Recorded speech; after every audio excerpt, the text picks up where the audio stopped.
Hey guys, welcome to my channel. I am AttiDude back in another video.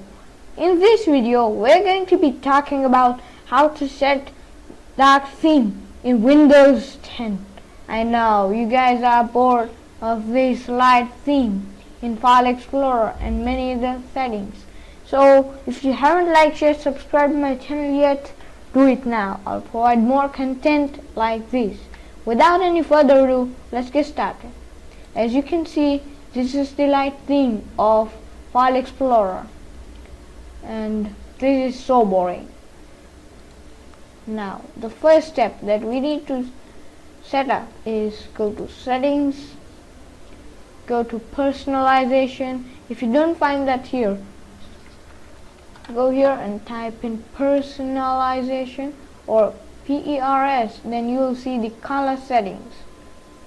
And in the color settings, right, the personalization colors, you can set that completely to dark. And yes, it changed to dark. Let me show you. Yes, this is the dark theme.